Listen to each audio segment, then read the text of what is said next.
This is the Cannabis News on 420 Post. I'm Rick Thompson. Let's get started.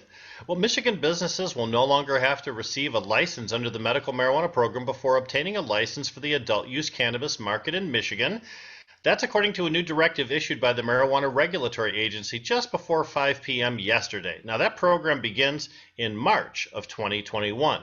To clarify, the MMFLA Medical Business Program for 2016 authorized 5 different business types.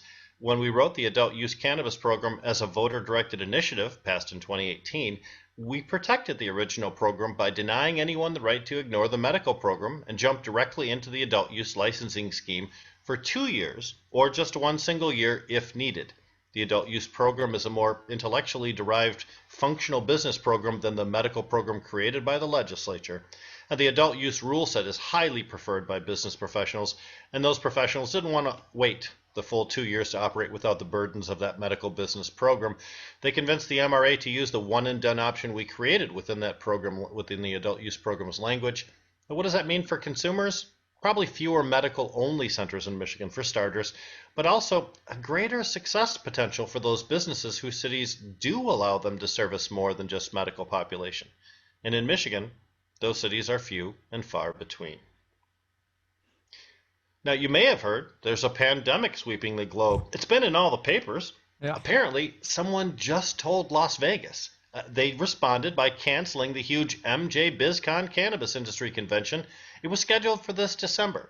The industry-defining convention series has the reputation as the largest and most extravagant display of industry excess in North America. Now, instead of attending sessions and walking the floor of the Las Vegas Convention Center, industry insiders will participate through virtual passholder day forums and through artificial intelligence-enhanced networking opportunities, which sounds cool. The day forums begin on November 2nd, so don't delay. Get your tickets redeemed, get your appointments made, and get that suit, coat, and pajama bottoms outfit ready for some Zoom action. Now, Marijuana Business Daily is North America's leading information source on cannabis industries, both domestic and foreign. There is a charge to participate. Now, the National Organization for the Reform of Marijuana Laws, NORML, is also holding a virtual meeting instead of supporting a super spreader event. This awesome ride goes down on October 22nd and 23rd from noon until 5 p.m. Eastern Daylight Time. Now, 2020 is NORML's 50-year anniversary. Congratulations. NORML's press release says they'll have a, quote, powerful panels debating the reform issues of the day, engaging expert speakers to educate and empower attendees, and crucial content that will help you take your activism to a new level, end quote. Here's the awesome twist.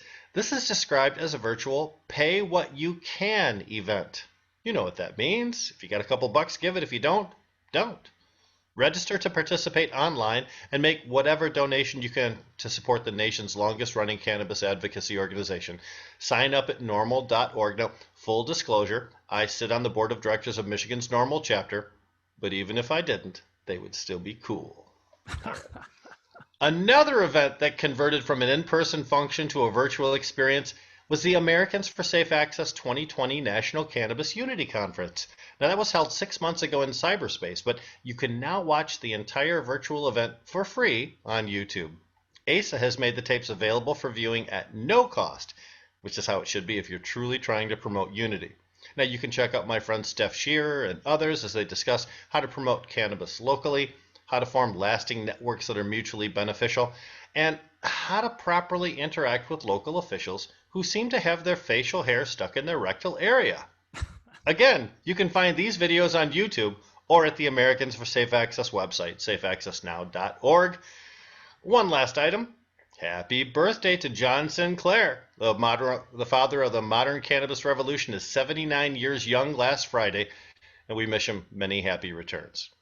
Well, that's the Cannabis News on 420 Post. I'm Rick Thompson. Thank you for viewing. And thanks for the laughter, too. I heard you in the background there. You can't get past me.